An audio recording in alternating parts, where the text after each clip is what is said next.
the mayor to come join us. Okay, yes, sir.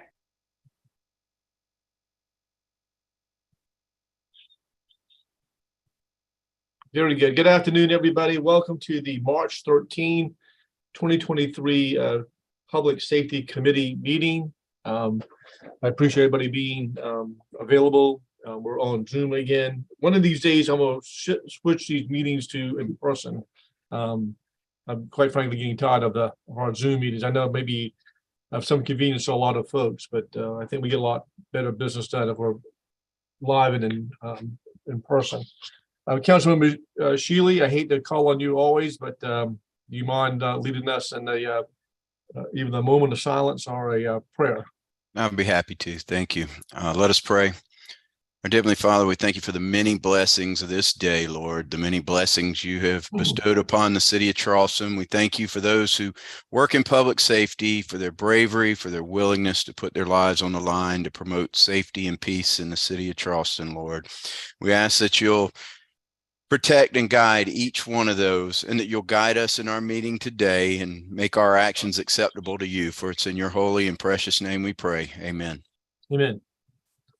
I figured I had enough spiritual guidance with attending Judge Fields' funeral services at Centurion United Methodist Church. It was a 2-hour service, absolutely beautiful, but the prayers out there were also just as beautiful as the speeches that were made in the homily that was given. Having before us today is the February 13th. This can't be right. It says February 13th, 2022 on my minutes. I'm sure that's a typo. The February 13th, 2023 minutes. I'll entertain a motion to adopt those minutes. Move for approval. Second. With one change, that we make the date 2023 and not 2022 on the minutes. All right, all those in favor say aye. Any opposed? Aye. Yeah, the ayes have it. Very good. Thank you all. The third item on our agenda today is the Police Department approval to submit an application for the 2023 DHS State Homeland Security Program. Steve, I seem to you my go-to guy on these grants, I believe. Are you going to take this one up, Mr. Rumlin? Actually, we have Andrea's on. Oh, she's our Andrea, grants okay. coordinator. There you are. I see Andrea. Hello.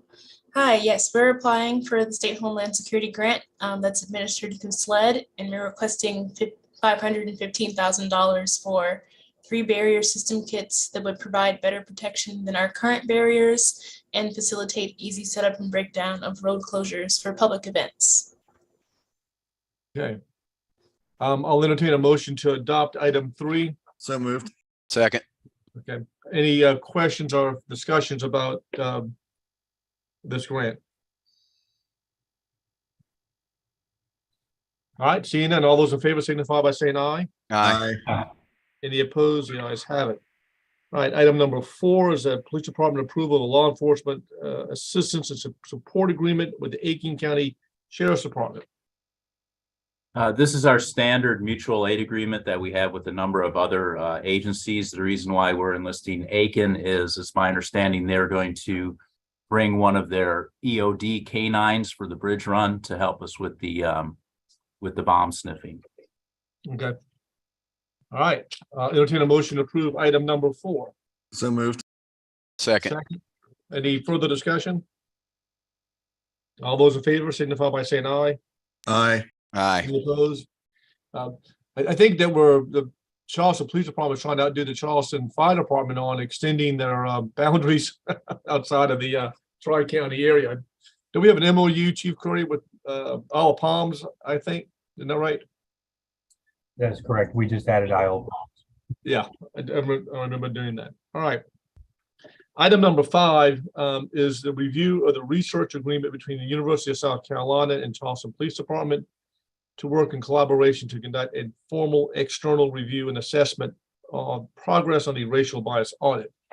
Chief Reynolds, you want to lead us off in discussion of that? We previously had approved this this at our Ways and Means Committee meeting in full council last month. So this was referred to us as sort of an after the fact discussion item. So Chief, you want to lead us off, please? Yes, I'm going to introduce Jill Edson, our procedural justice director, and she's going to kind of walk through the contract and answer some of the questions that I think have been raised. Thank you, Chief, for that introduction. Can everyone hear me okay? Yes. Okay, thank you. It's a pleasure to be here with you all. So just for everyone's clarification, I'm going to start with a review of what was done in the racial bias audit. Then we'll talk through the main components of the proposal for the assessment, and then what we hope to achieve after that assessment is performed. So just as a reminder, the Charleston Police Department, supported by the City of Charleston, embarked upon this voluntary assessment of its practices and procedures. And the reason was to really improve the agency with regard to fairness, transparency, community engagement, but also while ensuring public safety. So, and the goal for the CPD has always been to do more good than harm. And the audit helped focus its efforts in 5 priority areas. They were traffic stops, and we now, of course, call them motor vehicle stops to better encompass the full array of reasons that officers perform the stops. The second area was use of force. The third was complaints, internal and external. The fourth was community-oriented policing. And the fifth area was personnel practices. And that included recruitment, retention, and promotions. CNA provided this assessment in 2019 and produced 72 wide-ranging recommendations encompassing all of those areas for the CPD. And since that time, the CPD has really done a tremendous amount of work on improving itself based on the audit recommendations.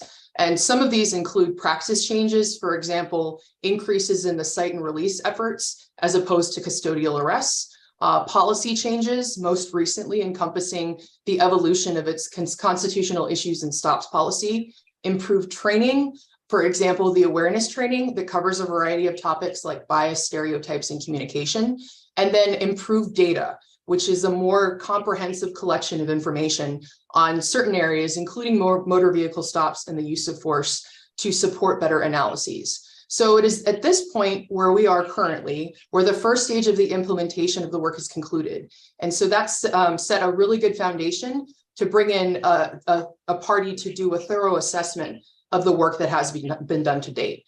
And so the goal of the third party assessment, where we are now, and the proposal that you're looking at, is to evaluate the CPD's progress and to offer suggestions on next steps from where to go from here to fully realize the recommendations and keep this long-term momentum going. And so the proposal that you were able to review was submitted by Dr. Jeffrey Alpert of the University of South Carolina. He's the principal investigator, and he is partnering with Dr. Robert Kale of Kale Strategic Insights. And he is really the person that's going to be performing most of the evaluation work and facilitation of the project. The total cost of the services is $72,930, $72,930,000, so almost $73,000. The proposed timeline for completion was 12 weeks after the start date. Originally, the contract was to be begun in March of this year, March 1st, 2023. However, we might be delayed a little bit because I think we're still waiting on some administrative hurdles to be cleared, but the total project should encompass about 3 months of work.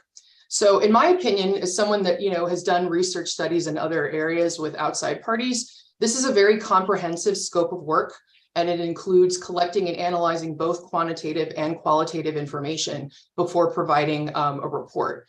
So at a high level, the components include a fidelity assessment, which is basically a record and administrative data review and interviews, which help the assessors determine which of the CNA recommendations were implemented by the CPD as intended. The next part is a subject matter expert review and assessment. And so the assessors will engage experts on each of the 5 focal points of the audit to review the progress with the CNA recommendations and provide next steps. Also, very importantly, they'll obtain feedback on how CPD can best assess disparities and racial bias moving forward. A third component is the citizen and stakeholder engagement and feedback portion. And so the assessors will solicit feedback from external stakeholder groups and the Charleston community on the perceptions of the effects of the racial bias audit implementation. And we know that perceptions are important, and there's no real other way to get at that unless you talk to people. And so the assessors have proposed a series of community forums. 2 of them will be exclusively for residents of the community. one will be for the business community, and one will incorporate law enforcement leaders in a forum. The next part of that component includes interviews. The proposal scopes out interviews with 10 leaders of key organizations, including the Charleston Area Justice Ministry, Black Lives Matter, the NAACP, and selected neighborhood organizations as examples. Also involved in this component is a community online survey. This effort will mainly be led by the Charleston Police Department in conjunction with the Citizen Police Advisory Council. And the reason for that is the Citizen Police Advisory Council and the CPD were already embarking on a similar effort. And so instead of having two evaluations of essentially the same thing, we thought it prudent to combine forces and areas of expertise to get one really thorough assessment of community perceptions. So the assessment team in this arena will mainly be reviewing and commenting on the survey methodology, the instrument, and the analysis output. And they'll also be hosting the survey on their more sophisticated online survey platform. And finally, the fourth component of this analysis includes actionable findings and a work product that suggests an ongoing assessment approach. So the deliverables will include a final report with an action plan and an ongoing assessment framework that's suggested to the department. And this report is intended for public posting. And beyond the CPD, the recipients of this report include the mayor and this committee. And then the findings will also be delivered to the CPD, command staff, and members of the community. So what does this all mean for us? We're at a stage now where we are hoping to be able to provide for the community a publicly available independent review of the audit implementation and an ongoing plan for success that can be further realized. So the suggestions that we get back may include suggested adjustments to the current implementation. It may also include information about ways to improve transparency and community engagement. And then also, from my perspective, I think one of the really valuable aspects is information about how to best harness the additional data that the department have been collecting. And I do specifically want to note about data that this doesn't mean that the CPD is going to be able to definitively answer every single question about disparity, about bias. We already referenced this a little bit in our recent motor vehicle stops webinar last month, and we're going to be speaking to this committee next month more in detail about this area. But there are a variety of challenges inherent in working with administrative criminal justice data, especially when you analyze disparity. So for example, there's different methods and suggestions about how to measure disparity. And we know from the literature that many practices that are noted have limitations. And also, it's really important to stress that just the existence of disparity does not necessarily indicate bias. So really more examination is needed to better understand what could be driving any disparities that we uncover. And I intentionally say could be driving them because determining causation in social science is often a very challenging endeavor. But bottom line, digging deeper into the disparities with the data that we have can provide ideas on how to address them with practical solutions. And so the bottom line is that we're still figuring this out. And frankly, no law enforcement agent in the country is perfect in every single one of these areas. But the CPD does commit to this. It is hoping to affect some change on its own.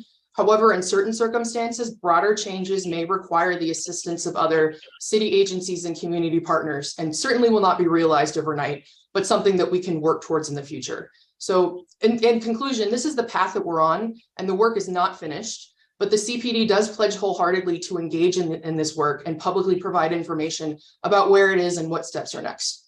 Thanks for letting me address you. Very good. Thank you, Jill. Chief, any further comments from your department or from you directly? No, I just want to reiterate, it's a lot of work. This is a journey that is going to take more time, more efforts. It's a collaborative effort, and we'll continue to. We've embraced the audit from day one. We'll embrace this assessment of the audit and continue to make sure we're doing the right things for the right reasons. Okay. All right, I'm going to open it up to the committee members first for questions or comments. Councilmember Shealy. No questions or comments. I mean, I think we've got a good thing here going, so I appreciate it. Thank you. Great. Councilmember Brady. Mr. Mayor. Well, thank you, Mr. Chairman, and Jill, thank you for that nice summary of everything. And thanks, by the way, for showing up to help us in the neighborhood, Operation Neighborhood on Saturday morning. It was good to see you there. So I think of the original recommendations, there were quite a few policy recommendations, as you mentioned. And in a way, some of that might have been kind of low-hanging fruit because we just needed to change some words on a piece of paper, right? We set the policy in place. My question is, will this review give some definitive review on whether those policies that were changed are actually really taking hold or taking effect? Sometimes, you know, folks might do things the same old way just because they've been doing them that way for forever, right? So is that a aspect of this that they'll be taking a look at? Yes, Mr. Mayor, I believe that is a part of this based on the proposal. So as part of that fidelity, you're speaking about the fidelity assessment, which is the first part and I think that we will launch into immediately after beginning. We're going to provide access to the assessors of all of the policies that are currently in place. We'll also be giving them administrative data. So they'll be able to look and see, you know, what the information, what the numbers say about what's happening. And we're also going to supplement that, or the assessors are going to speak to captains in the various areas that are related to those policy changes to get their perception of what's been performed. I also think that the community feedback portion on the perception of the changes will be especially informative there. And then anything that the assessors are not able to embark upon based on the resources that they have at their disposal, that's something that we can work into our ongoing monitoring. And I think will be a big part of my job to better assess for the long-term future once the assessment concludes. So definitely that's something that's important and I believe embedded in the proposal, but if we don't get all the way there in the time that we have, it's certainly an ongoing effort that we can take on. Great. Thank you, Jill. You're welcome. Okay, I've invited and asked Mr. Harris to participate in this discussion, and Jerry, if you want to lead off on some questions that you and I have talked obviously last week about some of the issues that you had, some concerns that you had. Do you want to bring that up now?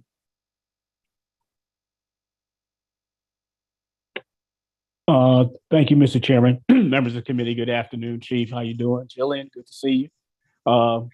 A couple of things, I think, one, I was one of the people who suggested that the committee review the proposal because of the importance, I think, of really getting a good, accurate assessment of the hard work that the department has done and the perception of the community about what has happened, how much has changed in the path forward.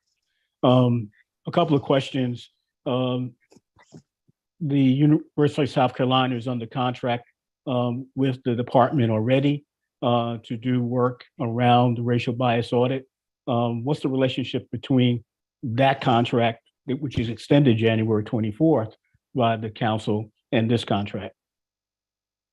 Okay, so I can answer that, but I'm not sure if Cassandra, who is our Administrative Services Director, might want to handle questions about contracts. Sure, I can answer that. Essentially, we did partner with USC primarily after the audit results, et cetera. And a lot of what Dr. Alpert was doing with that contract was more about the use of force. And I know DC Walker's on here as well. But the use of force review, kind of helping us gearing up some of the policy revisions and or changes. And that contract, you're correct, is due to expire. It was just extended. It was extended just so we could complete the end of the contract. That was it. Okay. Yes, sir. But that contract is already it will be obligated. I believe December is the end date of that.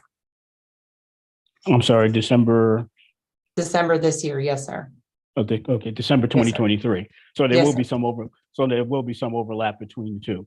Yes, sir. Yes, sir. But more or less, that was more for an administrative process that we had to extend that contract just to complete it out. Okay. Well, as the importance, the reason I raised that, the perception of the expertise of the consultant and the work as a principal investigator is important.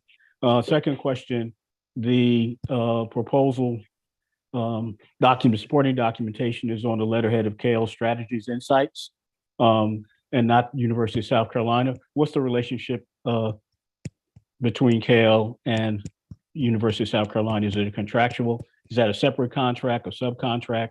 Just how does that work?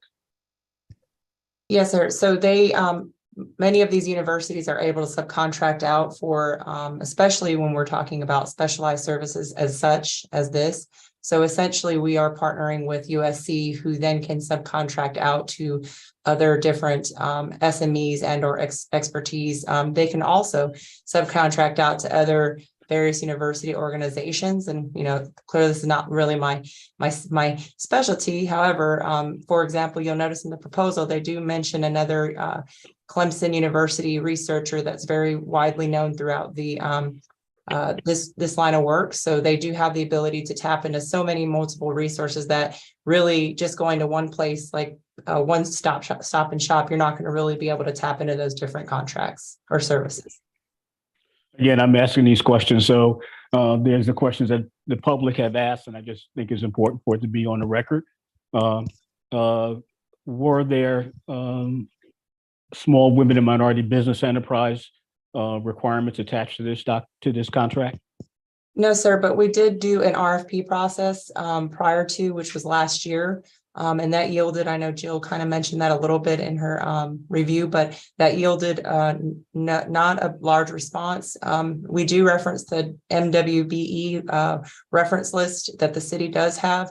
Right now, quite honestly, this is such a specialized services that there are no current MWBE that I'm aware of. And when the proposal was sent out back when we did an RFP process, they did send it to I want to say about 20 different vendors. And like I said, that did not yield any positive results. Okay. In the section that talks about subject matter experts, there are, well, Dr. Alford and Dr. McLean are identified as subject matter experts. So those are the ones that will be doing part of the work. Are they already under contract, or are there opportunities for others to be involved and engaged?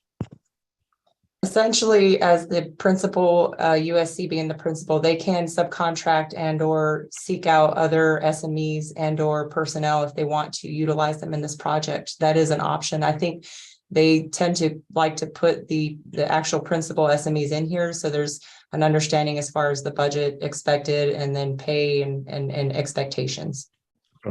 So a quick online look, none of the subject matter experts are persons of color. And because the research and the data suggests that the absent best practices would involve integration of persons of color, particularly given the fact that we're talking about racial bias and race-related matters. How is that going to be accomplished? Is that part of the discussion? So I can speak to that, Mr. Harris. So yes, we're the assessors are very aware that, you know, they need feedback from certain communities, and Dr. Kale, as part of I believe, yes, the third part of the contract, has noted in here that he hopes to have, or is needing to have, an African-American co-facilitator for the community forums. I don't know who he is planning on contracting at this point, but that is an issue that he raised and committed to in the contract. Beyond that, the survey component, obviously, we're going to be working with CPAC on that and incorporating their feedback into the suggestions about questions, content, distribution plan. And as you know, we have a diverse representation in the CPAC committee members. And then finally, we hope that during the interview process, the assessors can speak to representatives from these key stakeholder groups like Black Lives Matter and KJM and the NAACP. So despite the fact that, we're not able to engage assessors of color in this work for the contract, we definitely want to include them in the effort. So the notion that the principal investigator, the subject matter experts, the people who are talking about the fidelity of the data with what's being reported, none of those people will be people of persons of color. I think that's a shortcoming of the in terms of the design. That's my assessment. The third thing is the schedule and task as is outlined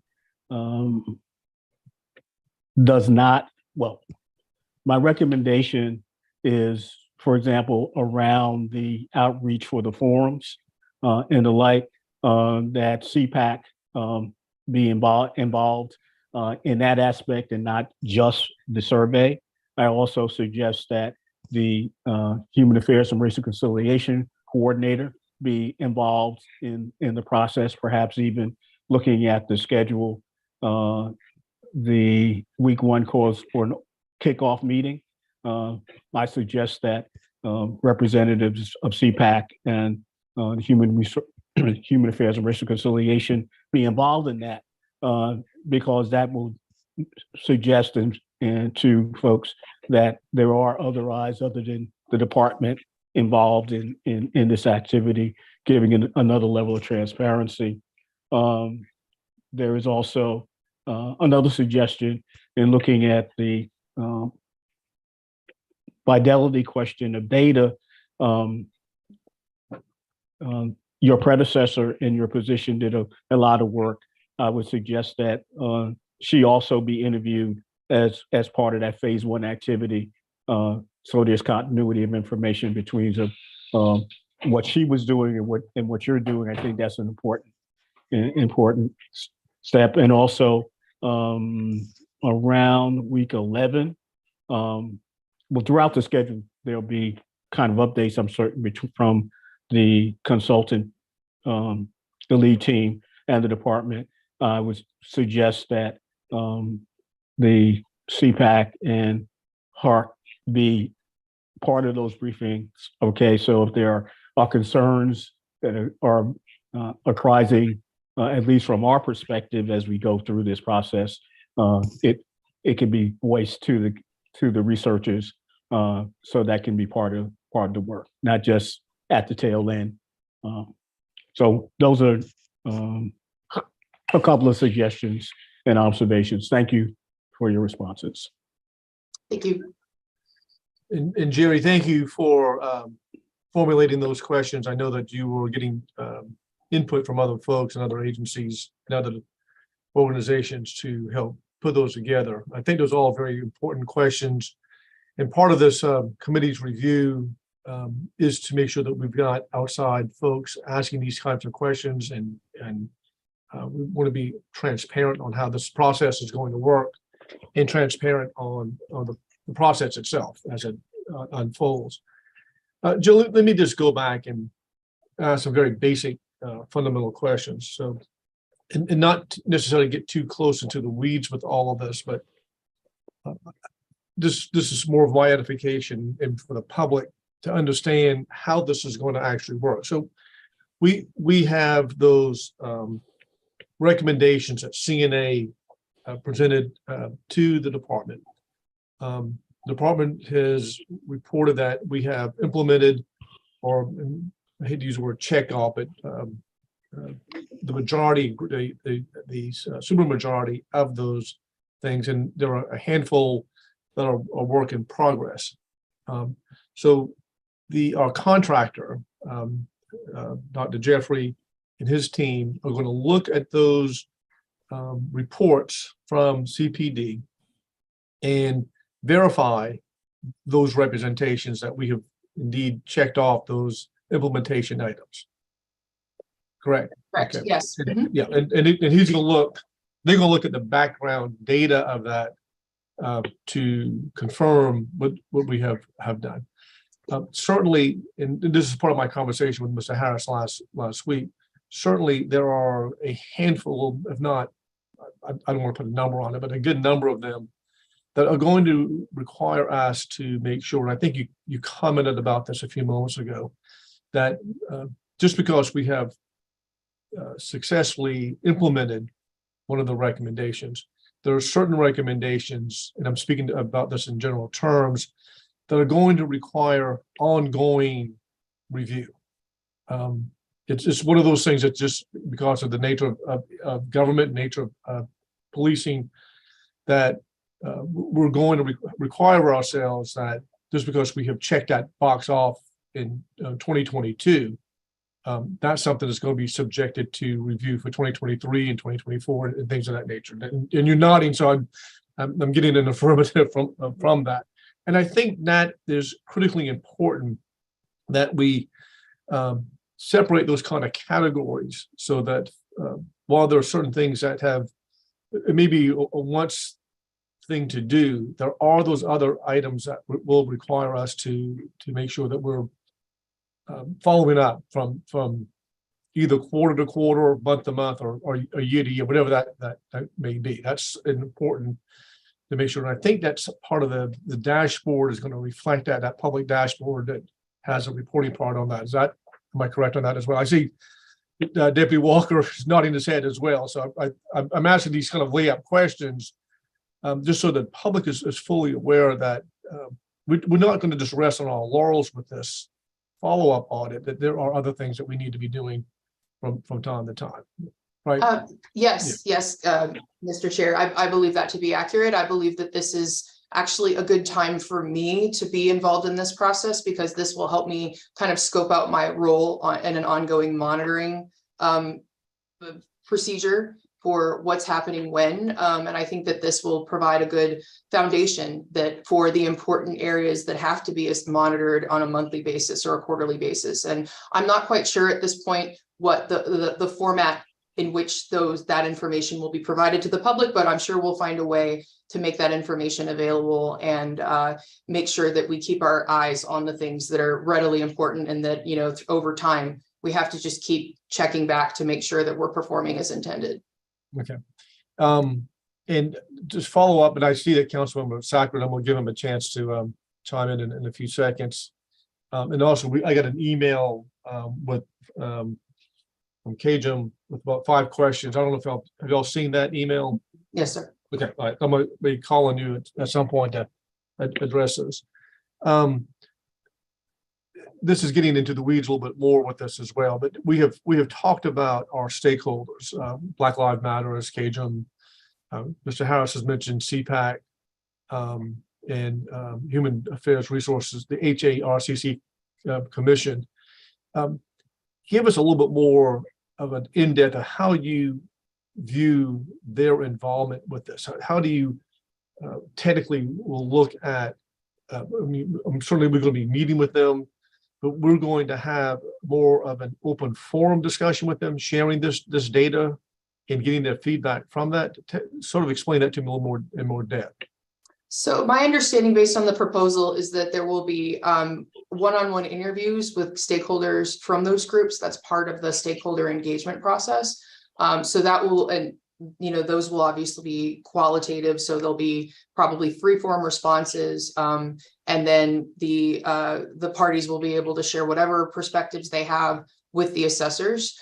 Beyond that, I know that we are open and we want to have a representative sample of community members participating in the community engagement piece. So we would invite them and their colleagues or people they represent to attend the community-based forums and also complete the online survey. And I know that there is some concern about accessibility of the online survey. So we're open to feedback from those parties on the best way to reach populations that may be hard to survey or may not have access. And then my understanding is that, what we are going to produce or what the assessors produce to us, we will make available publicly. We'll make sure that, this committee has access to the findings. We'll also make sure that there's a way to readily distribute them to all of those groups. But that's kind of at this point, that's what we envision in terms of taking the feedback from those individuals, making sure they're included in discussions about, how best to include the community, how best to get their involvement. We want them involved.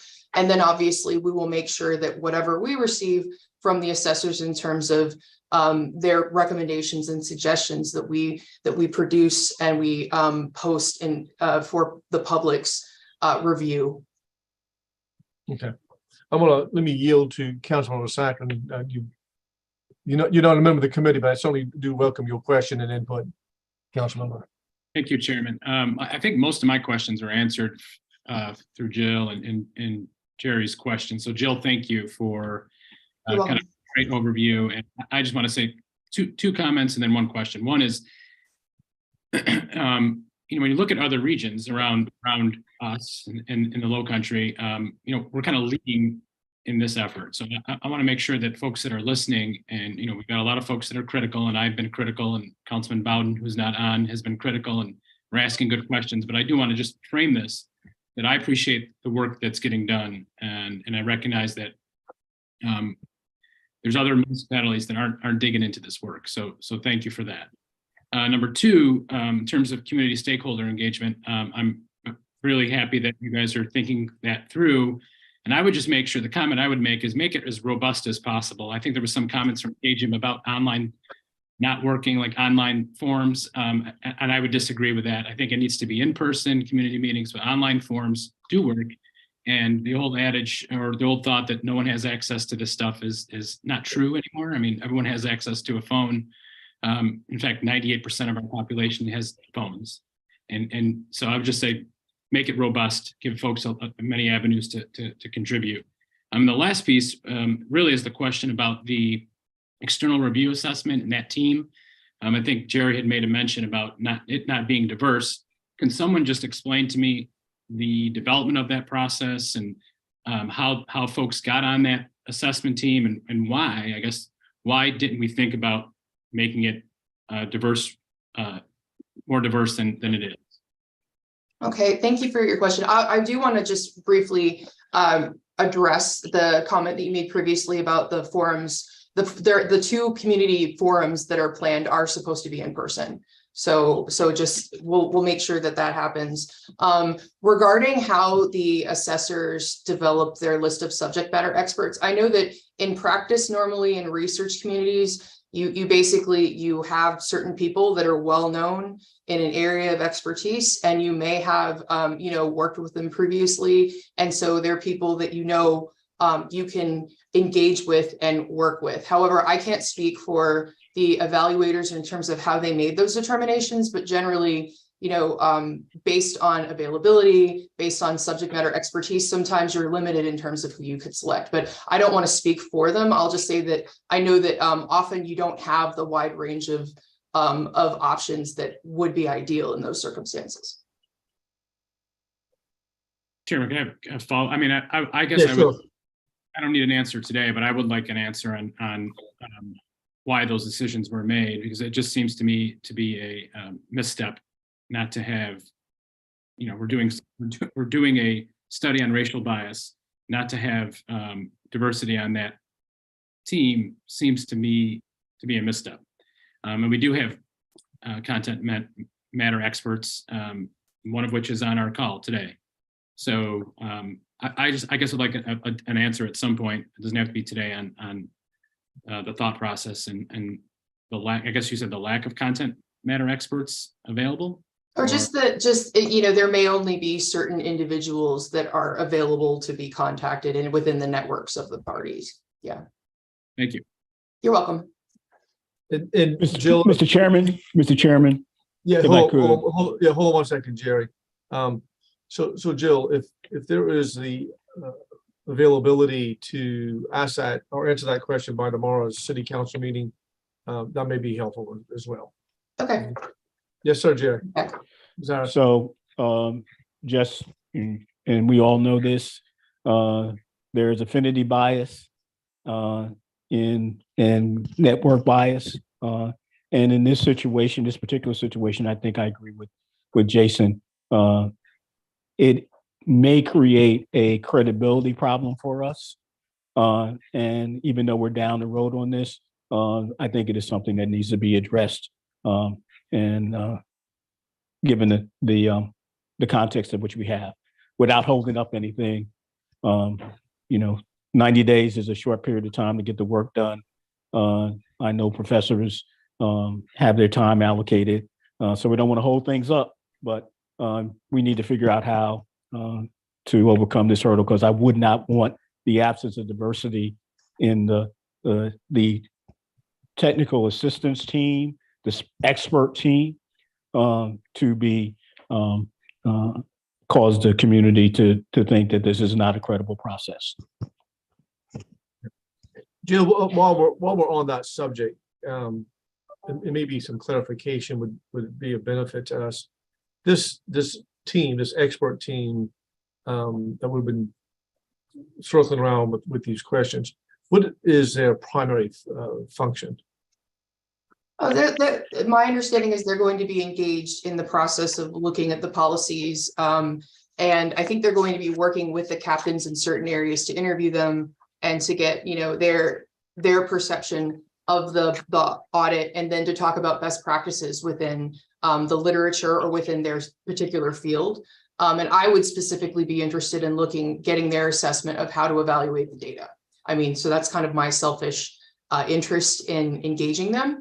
But they would be engaged in looking at the policies, looking at the information that has been provided, and providing feedback given their area of expertise on ways to move forward in specific components of the 5 focus areas. And so who designated the members of this team? Is that the contractor? It was part of the proposal. Yeah, part of the. It's not something that CPD did. We didn't make nominations, but I think that's what we'll make sure we're clear on, that this is coming from the contractor itself, and they're the ones who are responsible for locating the team members, I guess. I'll let Cassandra respond to that question. She may know better than me.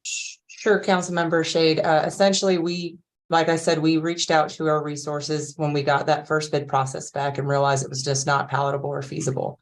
Essentially, we reached out to them to think of some other ways we could get more collaborative, essentially, and start this project and really tap into the resources that we have available. And it was through those conversations with USC that we actually, spoke more with Dr. Kale as well. And he was kind of brought into the project Essentially, also Dr. McLean was another area that another expert SME that we tapped into. And so it really was USC kind of driving it and helping us collaborate with those different SMEs. Okay. All righty. Any other comments, questions, concerns? And if I could ask folks to do me one favor, as you are addressing members of this committee, please, since we're on Zoom, please turn your camera on, if you don't mind doing that. Jill, can I now draw your attention to those 5 consideration points that we got on an email from Kajum, or Chief? Can one of y'all just address these issues they brought up? I'm sure I can go ahead. I know that one of the issues was the goal clarification about the data on disparities over time and the CPD's impacts on those disparities. So part of the fidelity assessment does include an administrative data quantitative analysis, and there were some pre and post quantitative analyses that were proposed. So that's getting at that part of the question. A couple caveats that I'd like to offer as a social scientist is that given the fact that some of the data that we're relying on now was not available at the beginning of the process, some of those pre-post comparisons may not be possible in all areas, but I'm confident that the assessors are going to be able to get enough information to give an assessment of what the prior state of affairs was versus now. The other thing I want to caution is that it's very, very difficult to ascertain individual impacts of different projects or different efforts on an outcome unless you very rigorously design your methodology or you have a very sophisticated analysis method. And something like disparity, because it's a social science, there's a lot of different impacts from a lot of different forces, and it's very difficult to isolate all of them using administrative data. So I just say that as a caution that we will dive into this. The assessment will dive into this. We're interested in diving into this on a long-term basis. However, us being able to, categorically say that this was our impact on disparity by doing this, it's very difficult in the social sciences to get that confident in your results based on the limitations of administrative data. And that's in general, that's not isolated to the CPD, but it is definitely a part of the assessment. And originally the recommendation was just an assessment of the implementation and not necessarily outcomes, but this has been incorporated in this proposal. Okay. The second question was addressing the inclusion of specific groups in the development and communication. So the CPD met with representatives from KGIMS last week, and we did share with them that we'd like them to be involved in the assessment. We'd like them to participate in the stakeholder interviews and to help us assist in recruitment for the community forums and to give input on the online survey. And with regard to the communication frequency, the practice up to this point has been to offer updates every 6 months to this committee, and also to update the racial bias audit dashboard every 6 months. Additionally, we offer updates to CPAC when requested, and we've also put out press releases. So our intention is to continue to provide those updates in those forums. And if this committee desires updates at a more frequent basis, we're happy to oblige. Very good. Okay. The third comment had to do with will persons most affected in the community be involved in the audit? And as I spoke to earlier, the proposal does ask for engagement of all members of the community, and specifically highlights representatives that support the interests of affected community members in the interviews. And again, they'll be invited to the community forums, and we'll also try to get them to participate in the survey in a manner that's feasible for them. By the way, how are you going to advertise the dates of these community forums? So that's to be determined, but obviously we will have to arrive at a location, a time, and put information out online. We'll ask for our assistance from CPAC, from HARC, as Mr. Harris mentioned. We'll make sure that KGIM is aware of it. We can lean on our connections with other neighborhood groups, and certainly we can apprise you guys of these developments, so that we spread a wide net in terms of announcements about these forums and where they're happening and when. Are you going to do that on a geographic basis as well? We have not determined the specific strategy for announcing those, but that'll certainly be something that we discuss. And I imagine that we would have to have between the two forums, they wouldn't occur at the same location. We'd want to spread them out so that more citizens would be able to attend, but that's still to be determined. Okay. I would encourage that as well. Okay. All right. I believe the next question had to do with the number of forums and proportional representation. And as we said before, we do include 2 in-person community forums, or the proposal includes them, that would be facilitated by the assessment team. So, as its present state, they would be the ones leading that effort. Additional forums, because there is a budget request basically tied to those forums, they're about $4,000 a piece to be able to plan them, to put the information out, to reserve the space, to provide refreshments for the time for the people that are, to pay for the time of the people facilitating them. So I don't believe at this point with the current proposal that we would be able to offer more than 2, but we certainly would, have those available and advertise them as best we can. Okay. The next point was would periodic updates be made to the community? And as I said before, our intention is to provide updates to the public through the forums that we've already outlined. And as I said, we do provide 6 months updates to this committee on the efforts. However, because it's a 3-month scope of work, it's possible that we will have an update before that next 6-month period. But in the event that we're delayed, we would be happy to come before you and talk about why we're delayed in certain areas. All right, very good. Mhm. Joe, appreciate your work on this. Appreciate the CPD's commitment to it. And Mr. Harris, thank you as always for those questions and input.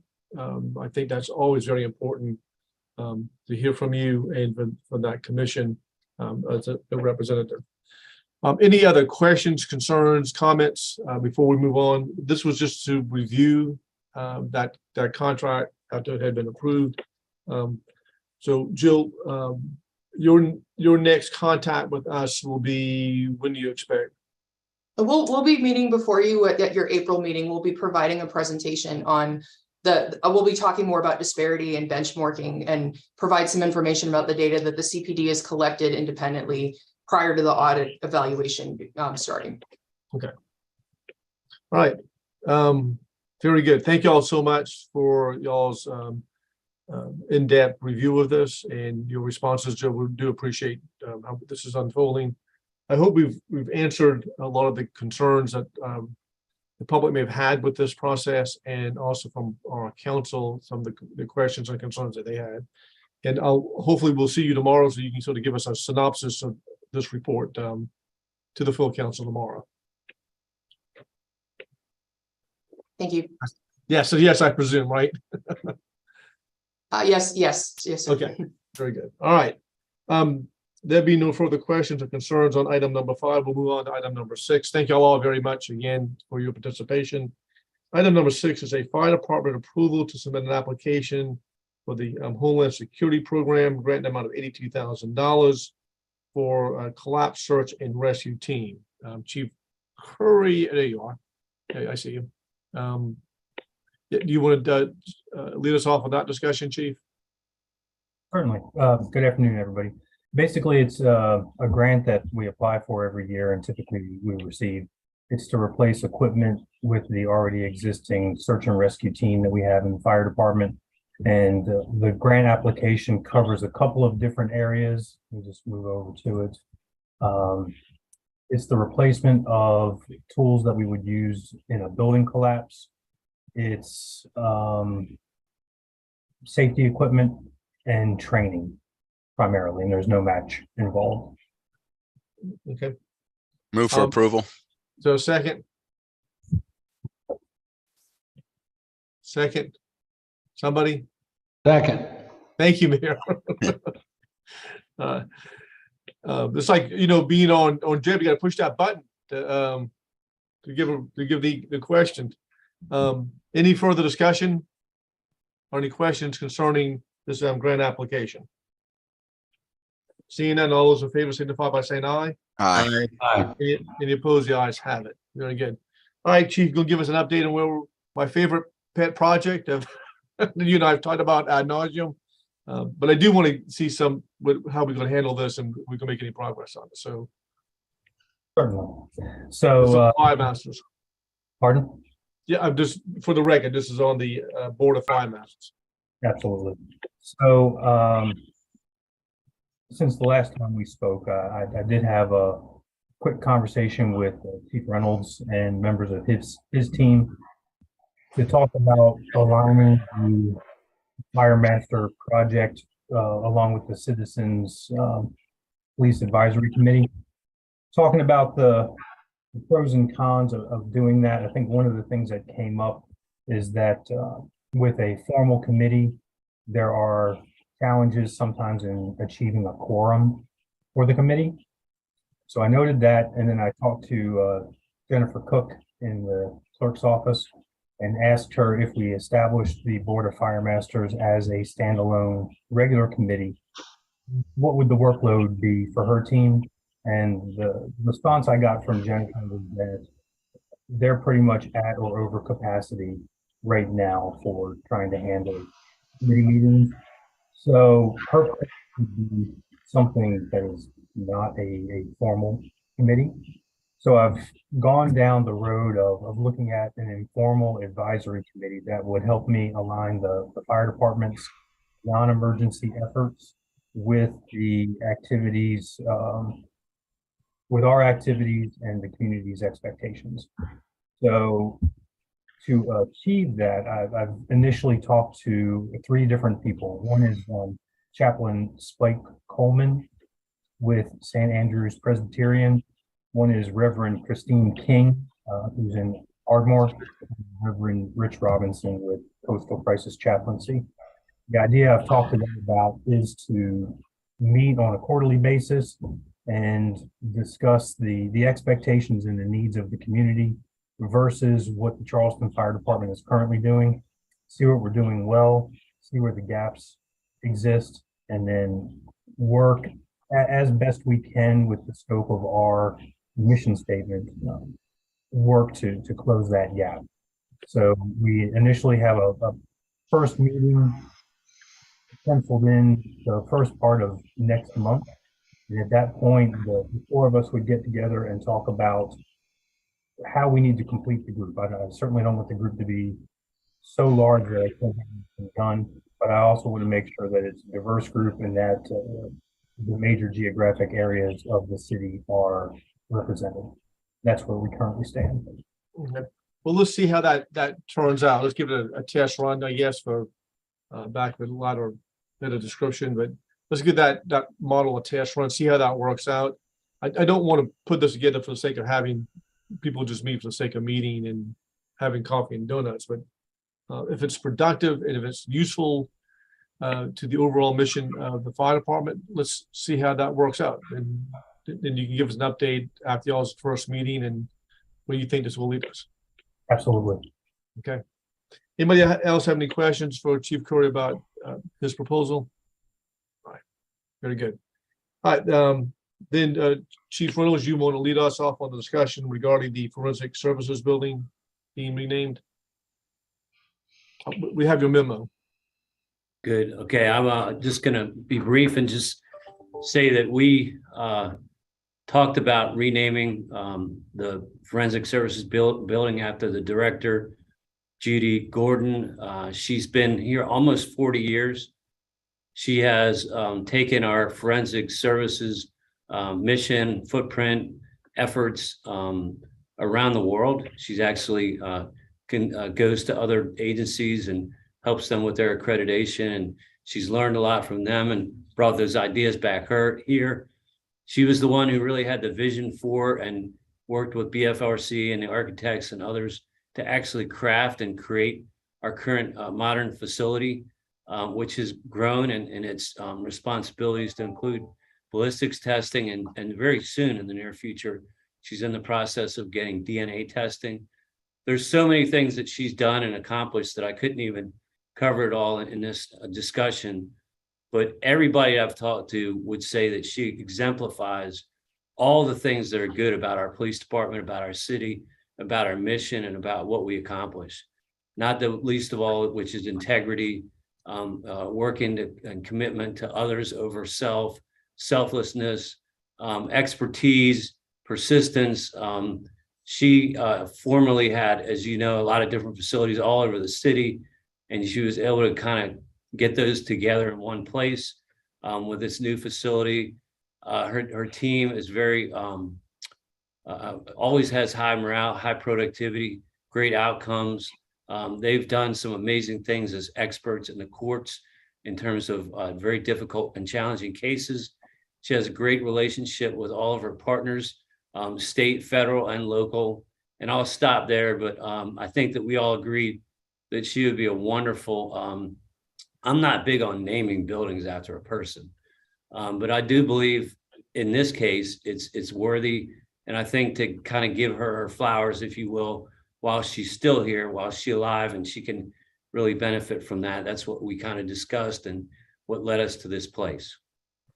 Thank you, Chief. I see the mayor has his hand up and wants to comment. Well, thank you, Mr. Chairman. Without repeating everything that Chief Reynolds just said, I'd like to move for approval. All right.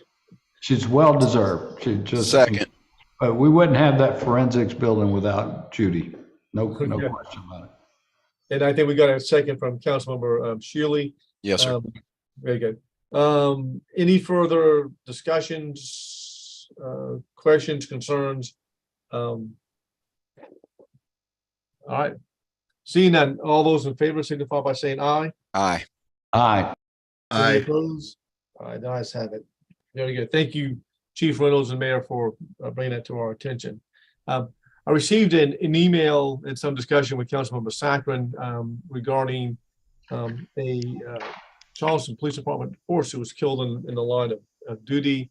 And one of his, I think she's one of your constituents, Councilmember Sacman, Renee, and I thought I saw Renee's name pop up somewhere. I think she had to jump off. She had a meeting at some point. So, Okay.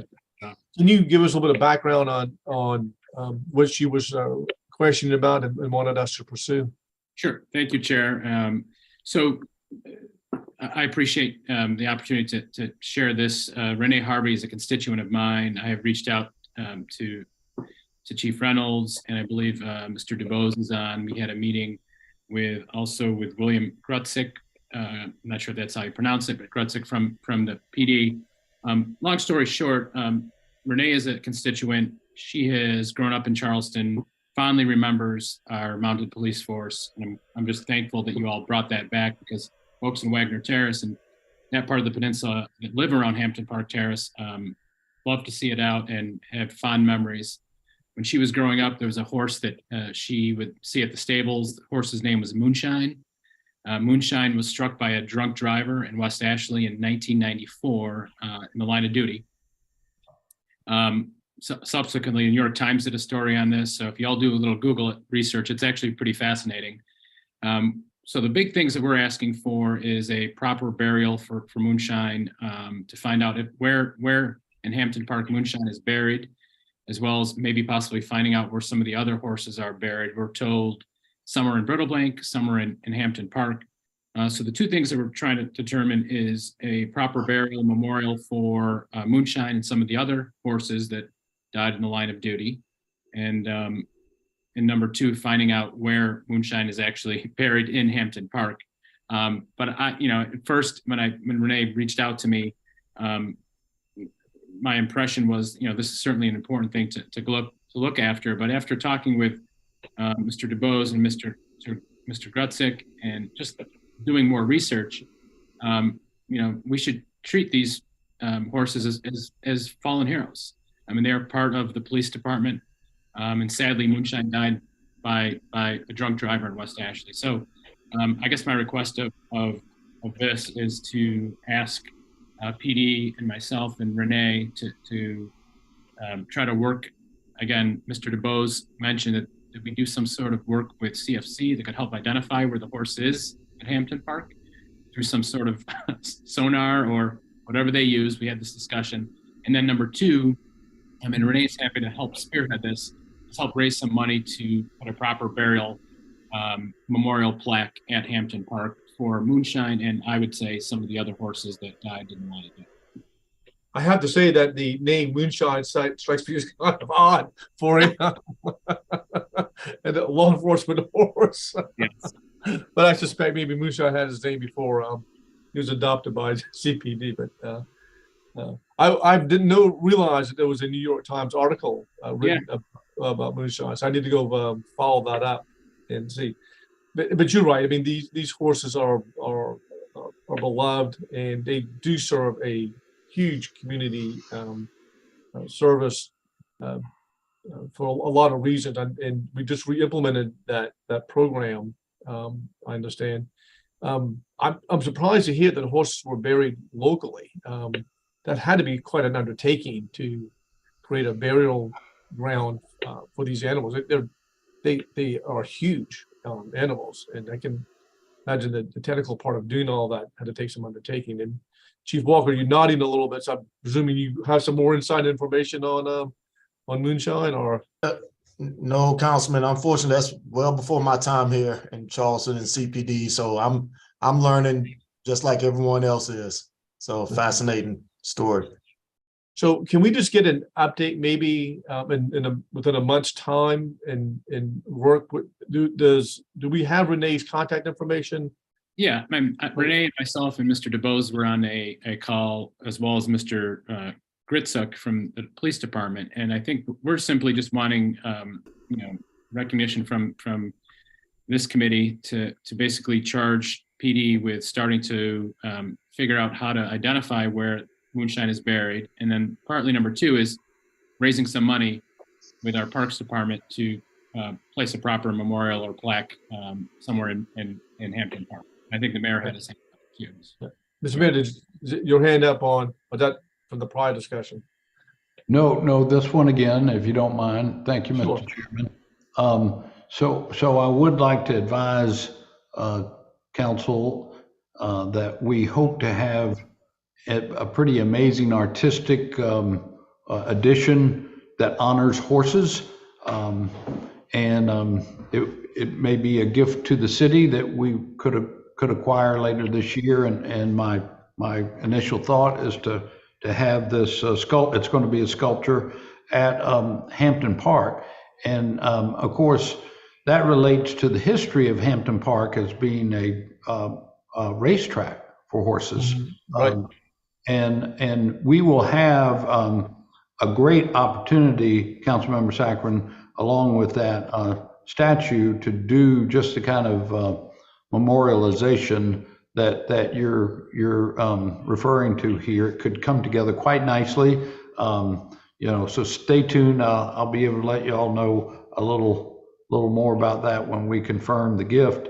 But it could be a very nice, wonderful addition to Hampton Park. I can't think of a more appropriate place, and to honor our horses that have served our city and our citizens along with that would be just the right thing to do. I think it's a great idea. Thank you.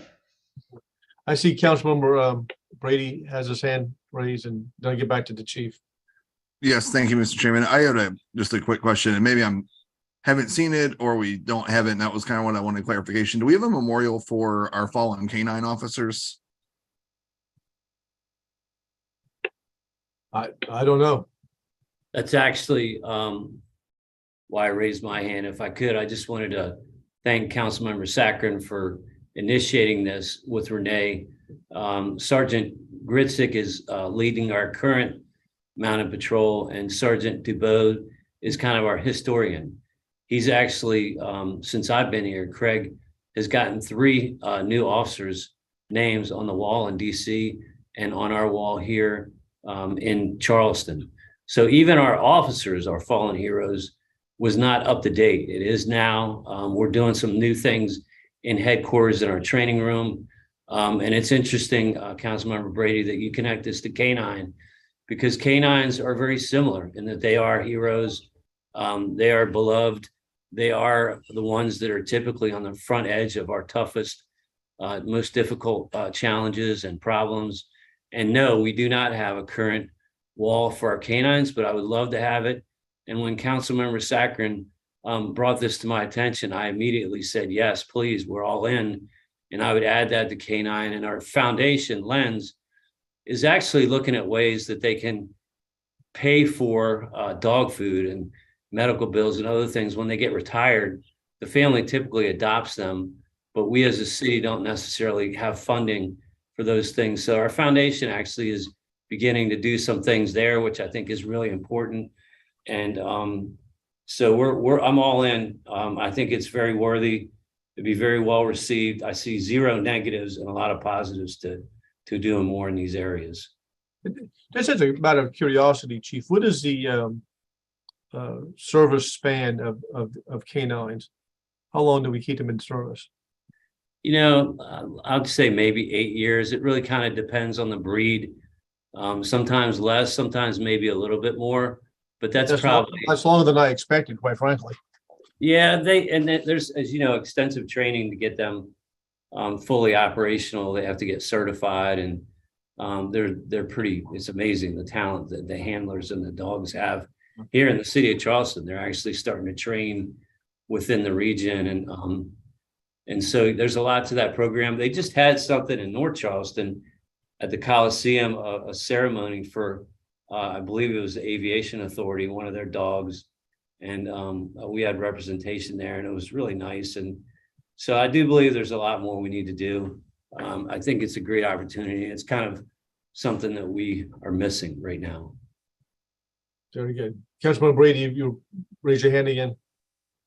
I did, and thank you for that, Chief. And Mr. Chairman, that kind of gets to my point that my light bulb went off was, since we do use animals, canines and horses in assisting the police department and, helping police the city and crowd control and dangerous situations, it might be worth having, kind of the fallen memorial for both of the breeds, both horses and canines that have been killed in the line of duty, and use that as a kind of a unified memorial for that. If we were already going to have the space anyway, it might be beneficial to kind of co-locate it that way, as people are thinking about both the horses and canines together. You kind of get a full picture of how we supplement our human officers in the police department, and that it's just as dangerous for our human officers as it is for the animals that assist us.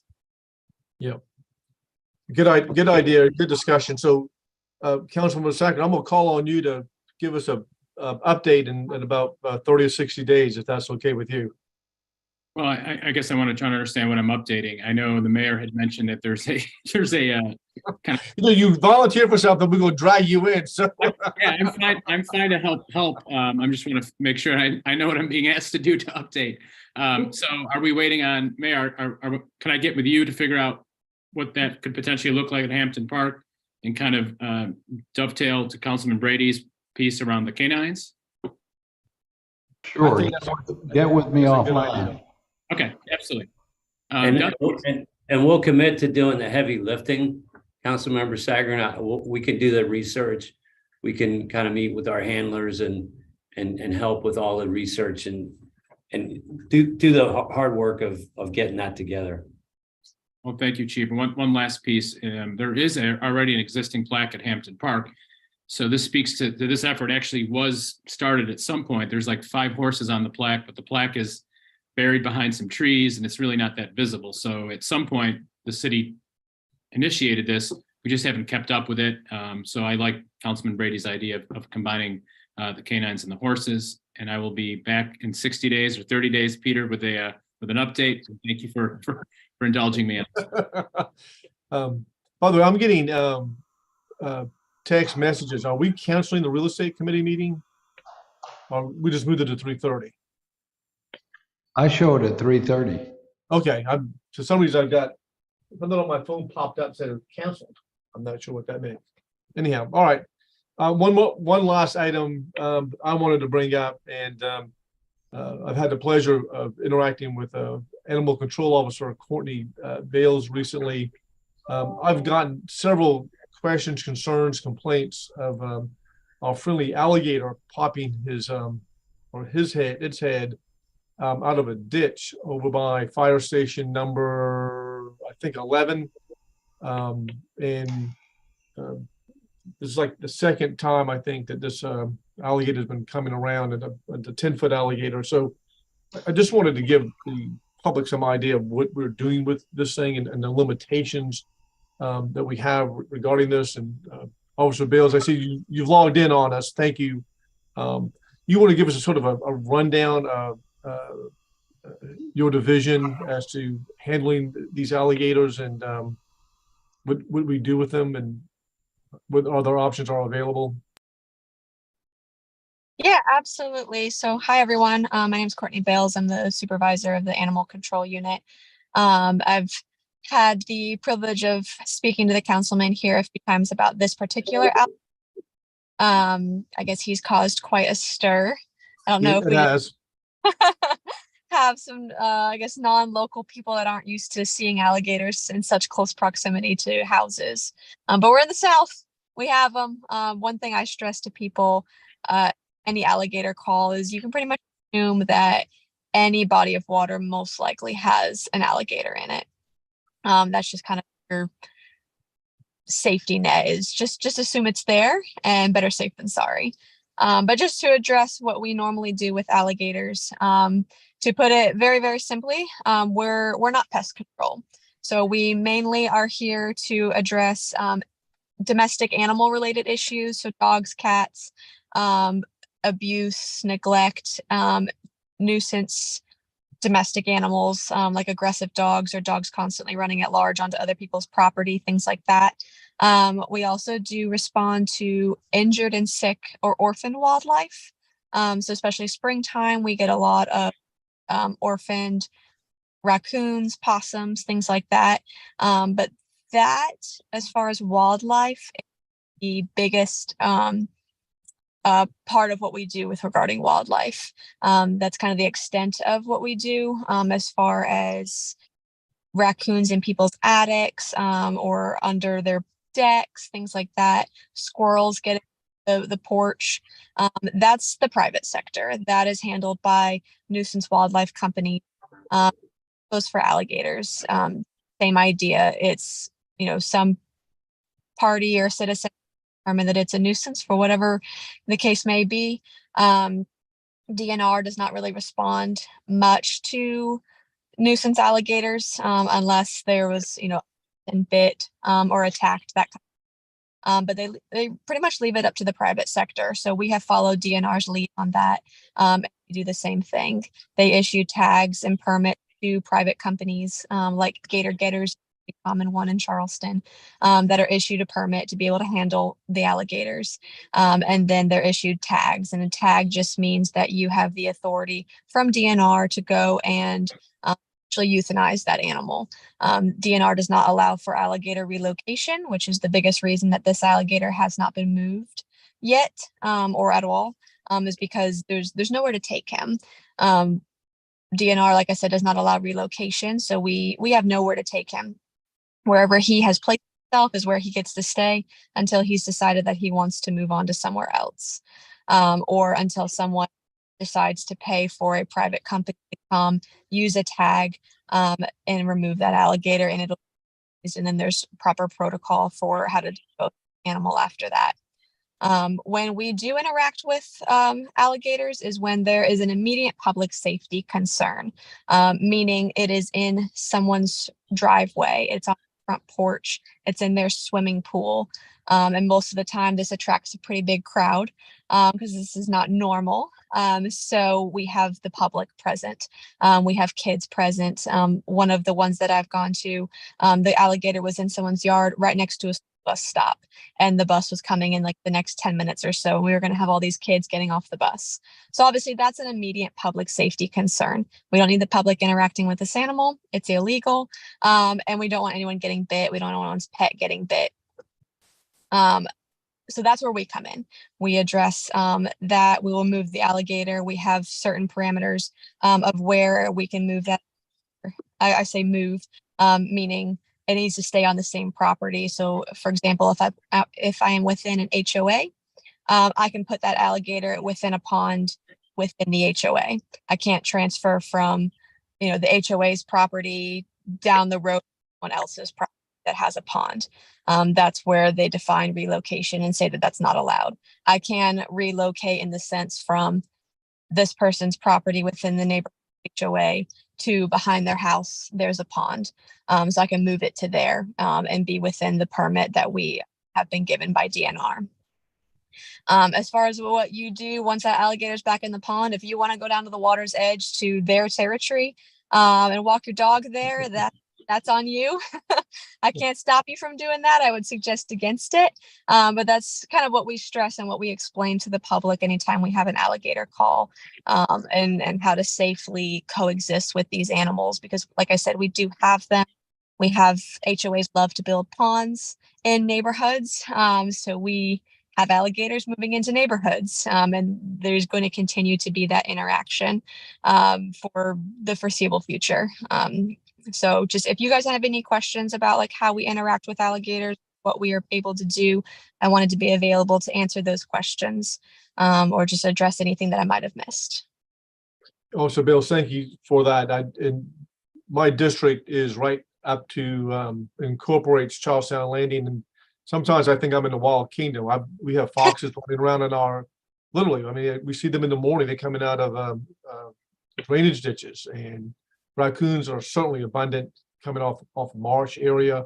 Yes. We've got turkey buzzards over there, and now alligators. And I don't know if this alligator sort of was an inhabitant of Charleston Landing at some point and made its way out of a ditch or a pond, but it does cause a lot of stir and a lot of concern for folks, particularly people who may be walking or jogging. And at nighttime, you're not gonna have any light to see the danger of running across this alligator. So information is always important, Officer Bales, that we can pass on to our citizens, and I appreciate you taking the time to do that.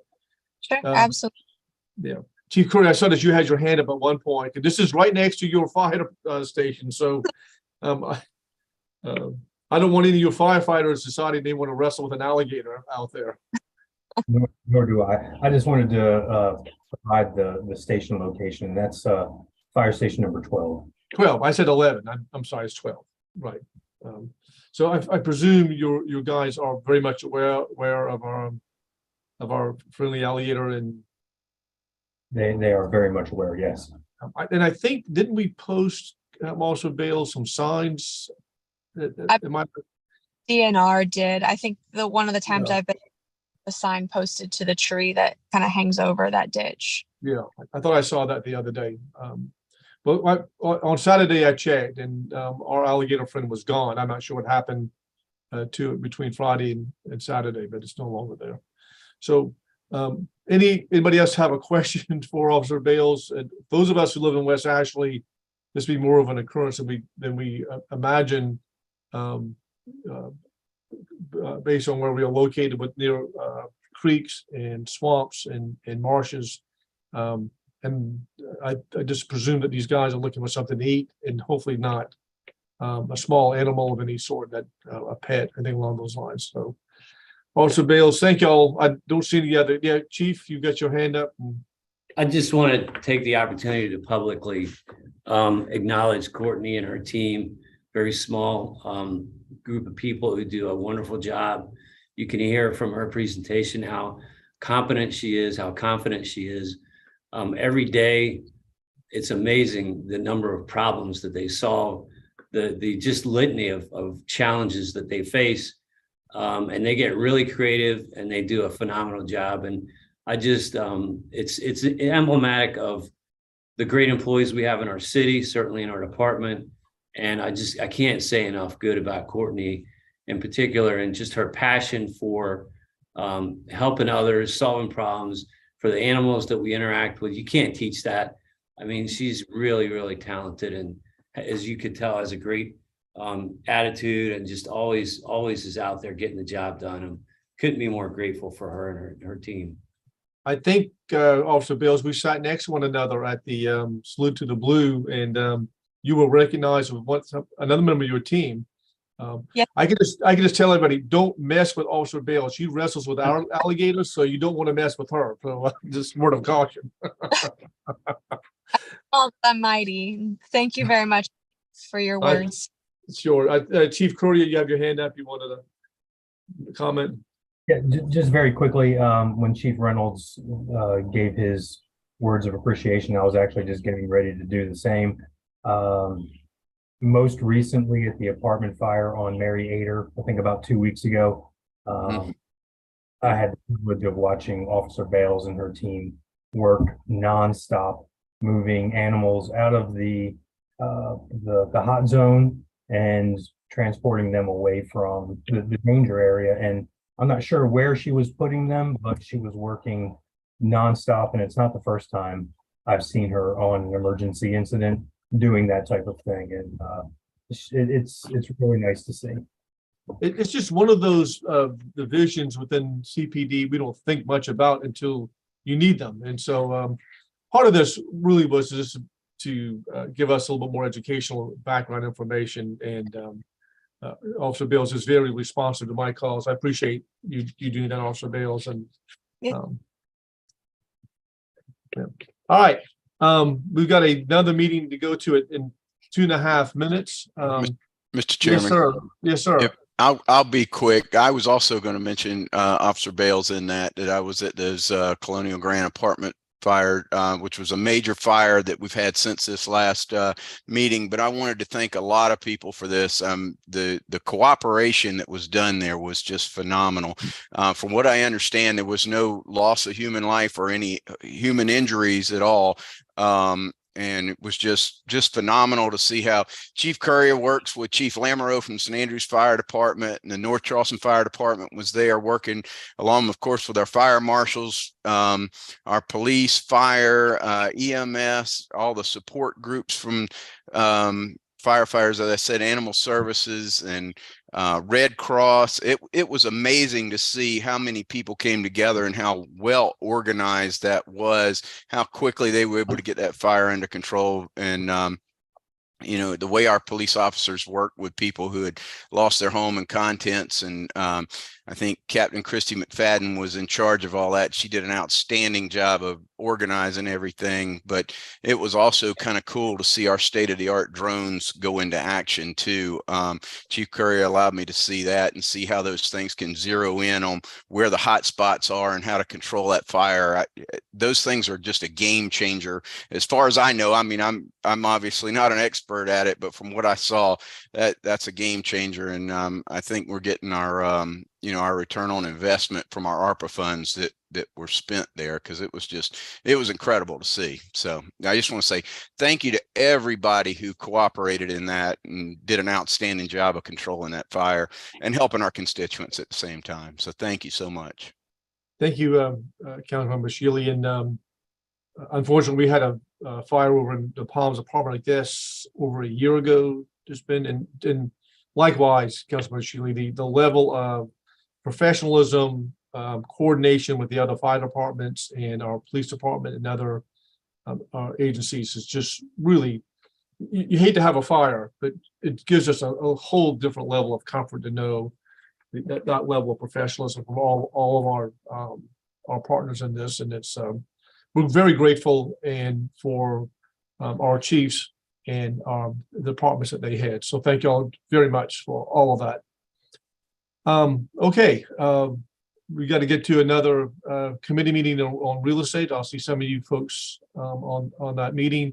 I appreciate there's a very good discussion today, and we'll be back in touch. And there'll be no further business.